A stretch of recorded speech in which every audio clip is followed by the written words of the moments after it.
Your dad's gonna kill us. I'll be grounded for the rest of the year. I just had about the car. God, he's so tight about everything. They never ever give me a break. I got here as fast as I could. Oh, how are you? I'm sorry. There's nothing to be sorry about. Okay, as long as you're okay. Where's Daddy Jay? He's stuck in traffic on the way from the airport. Okay. Amy Satter? Yeah. Okay, I'm gonna take you back. I'm scared. I'm not gonna let anything bad happen to you, okay? Okay. Only family is allowed to accompany her. You're her father, right, Mr. Satter? Well, I'm one of them. Well, are you her father or are you not her father? Well, my partner is, but we're family. He's your dad. Hospital policy is really clear on this. Unless you're her father, I can't take you back. I don't care what your policy says. Hey, you want to back off? No, please, can you come with me? No, rules are rules. Want to let go? Want to sit back in the chair? The issue is really very simple. It's whether through domestic partnerships or civil unions or through marriage, are we going to let people who have intimate relationships protect themselves, or are we going to treat them as strangers and look at the horrible consequences that come with that?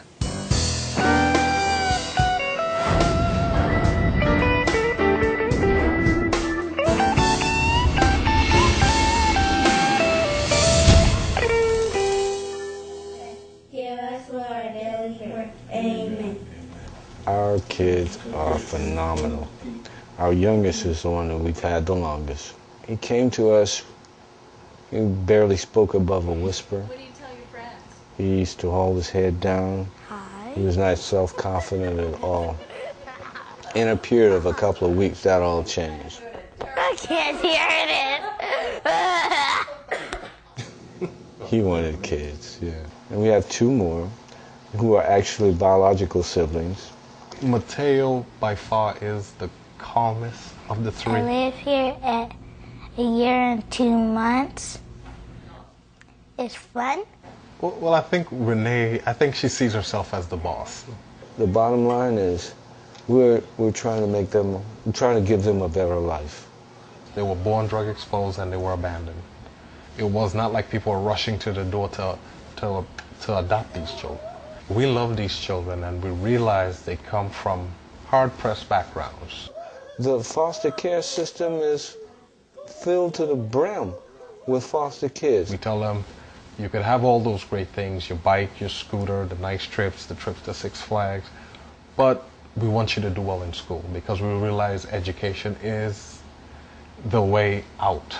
We'll make sure that these are going to be good kids and good citizens. Keep us safe. Keep us safe. Keep us healthy. Keep us healthy. Keep us together. Keep us together. Amen. Amen. We had to adopt the children individually. So I went first with Kieran, and then Al petitioned as a second parent. And it's the same with the second and our third child. We have to do the same thing. It's two processes we have to go through to adopt the children. But if you're heterosexual, you don't have to worry about that. While one of us is recognized as a parent, the other is not. And any of a matter of things could happen to that legal parent. And the law would only recognize a second person as a stranger. For the state of Maryland not to say, we don't recognize you as a family, is just plain wrong. We're both working parents. If something were to happen to one of us, that anyone could come in and take our families. It's called discrimination. And no, it's not fair. We are taking kids that we as a society have consigned to a trash heap, and we're denying them people who would give them a childhood and who would raise them. We're giving these kids a life. This is a family. They have two parents who love them. We know how to do this right, so let us do it. Gays raising children, it's natural, shouldn't it be? I mean, everybody should have the opportunity to raise children if they want to, and there's so many children that need care. Why would it matter if a parent is gay? Are you gonna catch gayness from them? You know, like my parents are really uptight. So did I grow up to be really uptight myself? No. We've been together for 17 years. We knew from the beginning that we were soulmates and that we would be together forever. So having planned to have this child together, If we had been a heterosexual couple, we would have never had to go through the adoption process that Lancey went through. My whole background got checked. Social workers came in and did a home visit to make sure you got a psychology visit? Qualified parents. Yeah. I had to go see a counselor to make sure that I knew that I was giving up some of my rights as a biological parent. So that I could have some rights too? This is actually the day that we officially became domestic partners. We know that we have to put legal things in place, which we haven't completely done, because it's expensive to do. It would cost us a lot of money. We have to find a lawyer to handle all of that piece. We have to put legal things in place in order for Lancey to be able to make sure that she can take care of Olivia. I mean, who knows? Any decisions that need to be made in case something severe would happen? I mean, it wouldn't go to me. It would go to perhaps your mom or a family member. If you're married, you can adopt your partner's child. It's called a step-parent adoption, but in most places that's tied to being married, and of course same-sex couples can't get married. And so we've been trying to push states to adopt what we call second-parent adoption laws that allow the second person who's raising the kid to become the legal parent of the kid, just the way step-parents can adopt. And there's over 1,000 laws that are applied to marriage. That you have automatically given to you that you don't even know about. And then as far as domestic partnerships, not even half. It's not even close. We always feel like Lancey's parental rights are always in danger of being taken away. So someone could come in and say, oh, well, the domestic partnership doesn't mean anything anymore, and so basically everything that your adoption is based on is invalid. We represented a woman in West Virginia who was killed in a horrible traffic accident, and all of a sudden the 12-year-old daughter that she and her partner have raised virtually from birth, the grandparents are trying to take the kid away from the woman the kid regards as her mother, because there's no legal relationship. Any family member could come in and contest Lancey's parental rights since she's not the biological parent. As far as domestic partnerships, like, you have it, but do you really have it? Are we going to let people who have intimate relationships protect themselves, or are we going to treat them as strangers and look at the horrible consequences that come with that? Now, my mother didn't know how to explain to her friends, where she had this grandson from, because by that time Sharon and I had only been together for about 12 years, so no one had any idea what was going on. So what my mother told her friends was, Judith's roommate, she's a lovely girl, she takes in the mail when Judith travels. She was walking down the street. There was some hypodermic needle flying around. It happened to have a sperm in it. It landed in a vagina. She had a baby, and then Judith adopted the baby.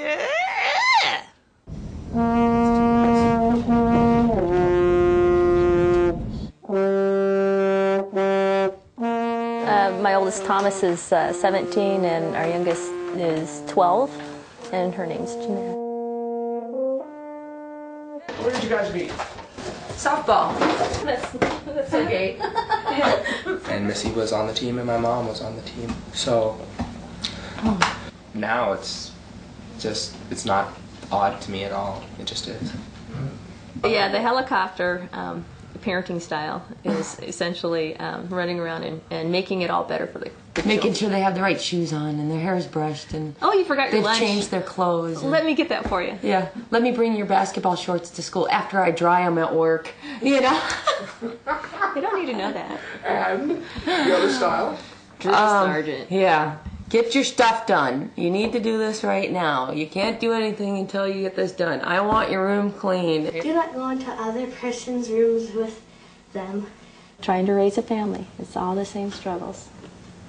Yeah, you still got chores to do and, lawns to cut and dinner to make and, and lawnmowers to fix. Yep, and battles to fight with your kids. No different than the neighbor. For all the years that I was married to the kid's dad, he was on my medical coverage. And now I can't put Missy on my medical coverage.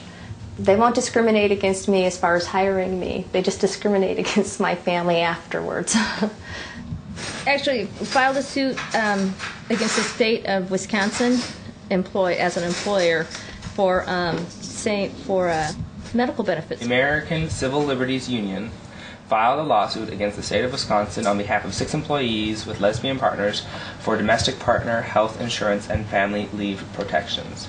Same-sex couples should have the same rights and privileges as any heterosexual couple. It wouldn't cost my employer any more money on the premium to include Missy in our family plan. So I go when I need medicine or I need something checked, or I go down to the Chippewa Valley Free Clinic and sit outside and stand in line from like 2 or 3 o'clock in the afternoon till 5:30, 6 o'clock when they open the doors, and they only take the first 20 people, so you have to make sure you're there by a certain time. And that's only offered once a week. Yep, once a week on Tuesdays. So if you get sick on Monday, it works out pretty well. But if you get sick on Wednesday, you gotta wait. So. When law places one group of human beings in any way below another human being, then the government has not done its job in protecting the natural rights of its citizens. When I was young, I was in the foster system. So, and that was something that was a lifelong dream for me, was to become a foster parent. It just took one person to listen and connect, could make a world of difference. I just wanted to give back what people gave to me. Our 2 foster kids have been through so many different homes and so many different systems. There's one thing that you can send them out the door with is a better feeling about themselves than you've done your job. We're entrusted with, the state of Wisconsin's children in a foster care setting, and yet they don't recognize our relationship. They recognize it when it's convenient. They recognize it when it's to their benefit, but they're not going to recognize it for our benefit. We'd like to have a child of our own. Is this okay? Yeah. Okay. We'd very much like to have a baby of our own. But at the same time, if Missy is the biological parent, I cannot be the second adoptive parent. Regardless of whether the donor signed all his legal rights. and actually would designate me as such. It's not legal in the state of Wisconsin. Why is sexuality an issue at all? Unless you're going to ask me out for a date, it's really not important. Do unto others as you would have them do unto you. Golden rule. The biological thing it doesn't matter. She's still my kid, We're family, and it's nice. Just want to have the same rights. The same rights as everybody else. Nothing special. We're not victims. We don't need special treatment. We just want equal treatment. We want to be treated like other people.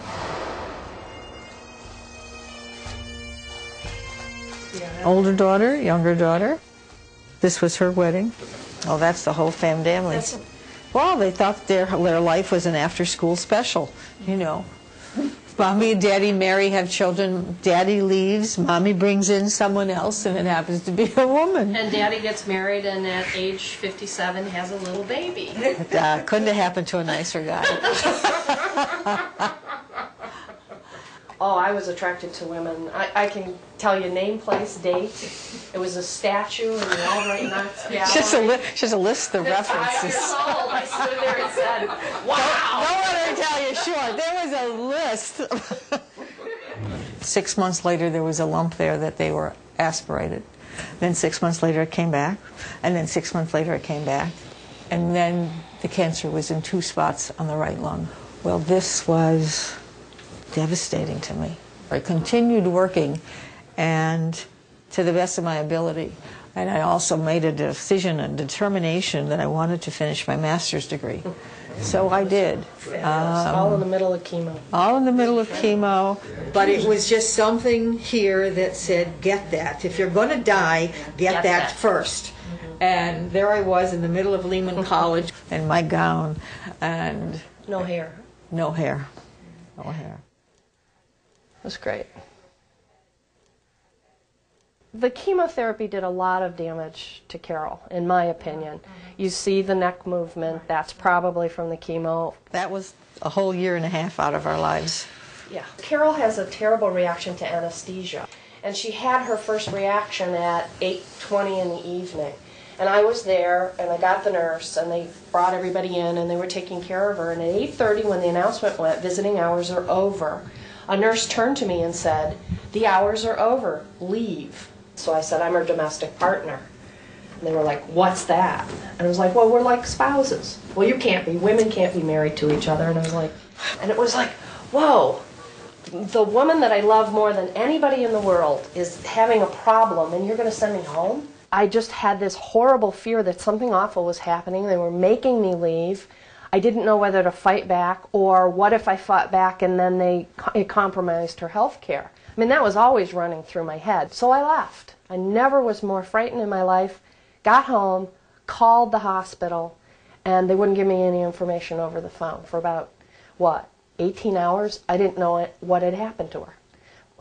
I called my parents during that night. I couldn't sleep. My mother just kept saying to me, Heather, just think about 10 years from now. Think about 10 years from now. Carol will be with you. This will be all over. And my father, in his inevitable Scotsman, said, turn on some bagpipe music and get under the headphones and get the strength from the music and you'll get through this. And I was like, yes, sir. And so after this incident, they decided to do what people are supposed to do, and they went and got the legal documentation that you're supposed to have, got a medical power of attorney, and I believe a nomination of conservator, indicating that Heather was Carol's next of kin. She ended up having arrhythmia problems.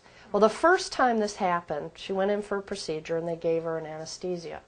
And she reacted again. Reacted in such a fashion that her blood pressure at one point in time was 30/25. That's a dead man's pulse. I thought I was dying. I just simply stood there and said, I'm her healthcare proxy, I'm her domestic partner. And yet one of the nurses, again a female, said to me, do you have your paperwork?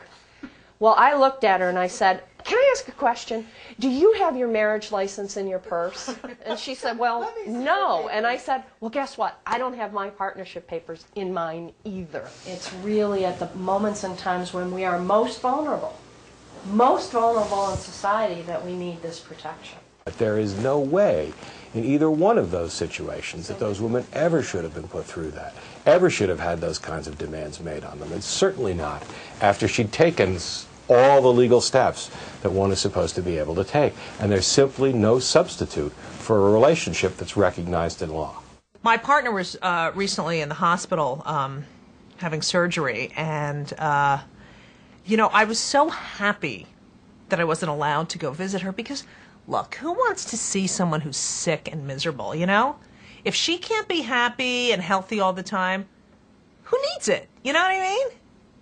He was described to me as having a really good personality and liked Star Trek, so I immediately got the picture of somebody with, black horn-rimmed glasses and 350 pounds, and I ended up getting out of my house, and he ended up showing up before I got out of the house and escaped for the night, but it worked out for the best since we were together for 10 years. He was diagnosed with cancer in January of 2002, and he died in February of 2004. The nurse came down from the nurse's station to do the admission paperwork, and she kept asking him questions. Well, this time, Kurt, it was too weak to even talk to her, and I kept trying to answer the questions, and she looked at me and she said, who are you to him? Randy, once again, had done all the things that you're supposed to do. He'd gotten a medical power of attorney. It was written as permanent, not to be removed. It directed that all medical decisions were to be made by him and that he was the next of kin. Each morning that I went up there, I was told that the power of attorney was no longer in the chart and I didn't have any legal rights to get any information, and they weren't going to release any information to me because I wasn't an immediate family member. Every morning, for 3 mornings, I had to bring another copy of it up because it kept disappearing. Spouses are allowed to stay overnight, and it was clear to everybody at this point that Kurt wasn't going to last very long. Nonetheless, the hospital adamantly refused to allow Randy to stay with them, and Kurt spent the last 2 nights of his life alone. Kurt died, and when he died, not one single staff member ever came down and said, I'm sorry for your loss. They didn't even say anything to his parents at all. And it had probably been maybe 15 or 20 minutes since he had died, and everyone else left the room so that me and his parents could, have some time alone with him. And, sorry.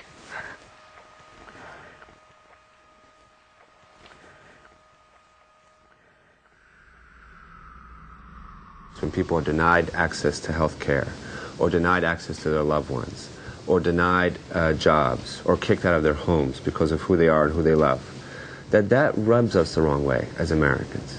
We are not giving everybody equal rights. You can't give equality by degrees. You can't give some people equal rights and some people not equal rights and then call yourselves sort of like a free country. It's not. I mean, it's just, it doesn't make any sense. I've always been one to accept everything. I figure I'll be here as long as the good Lord wants me to. Young females, these are only, I think, about 6 months old now. These are giant New Zealands. If you throw 2 bucks in there, one of them humped the other, but I don't know what you exactly call it. Vietnam was a funny thing. Everybody done. You did a lot of things over there that you didn't do back in the States because you didn't know if you was going to be alive tomorrow or dead. I spent 12 years in there, and most all my friends knew that I was. And they couldn't care less.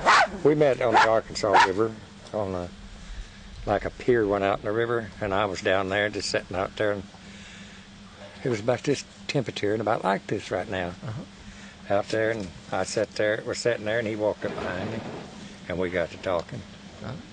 And it just kind of bloomed on from there. And they moved out onto a farm where Earl's parents lived. It was absolutely like any other relationship I had. I was married to a woman for 11 years before him, and there wasn't that much difference. Me and her had arguments. Well, she did the arguing, and I did the listening. And he did the argument and bitching, and I did the listening. So it was identically the same thing, just different sex.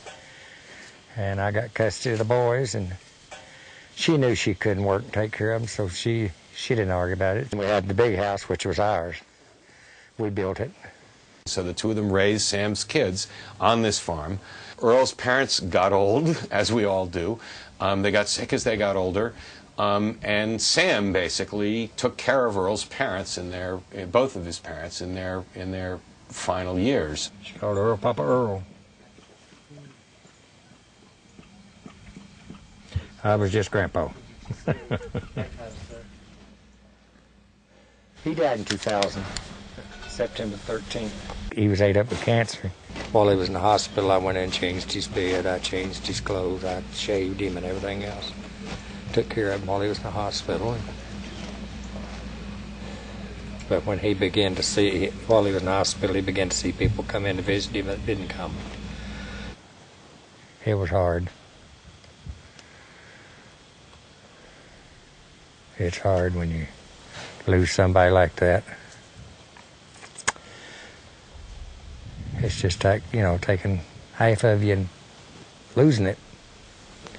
It's only half left for a long time, and you catch yourself talking to them or showing them something, or you do something and it comes out right, and says, yeah, it accomplished something, and there's nobody there to do it with. So it hurts that way. Earl wanted to make sure that he'd taken care of everything properly, so he went to a notary and did a will. You know, the will is a will, but I didn't know that it required another signature. When Earl died and Sam brought the will forward, he got told that that will was completely invalid. And of course, since he and Earl were never married because they couldn't marry, society treats them as strangers.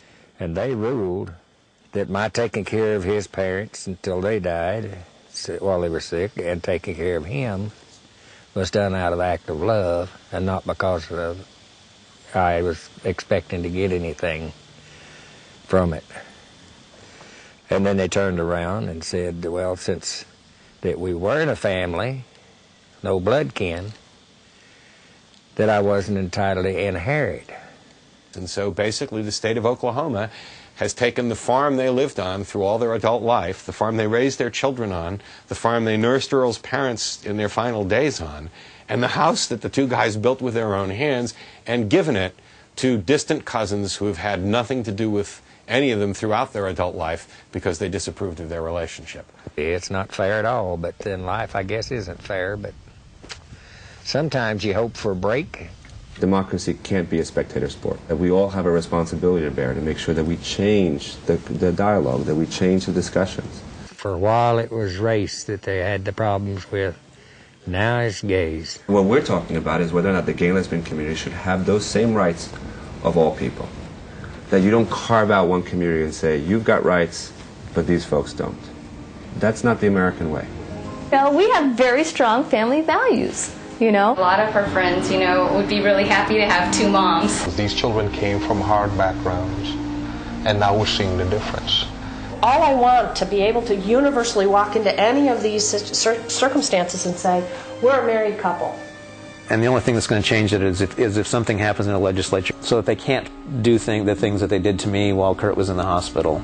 Everybody should be equal. That's what the Constitution says, and by golly, we're not equal. They don't treat you equal.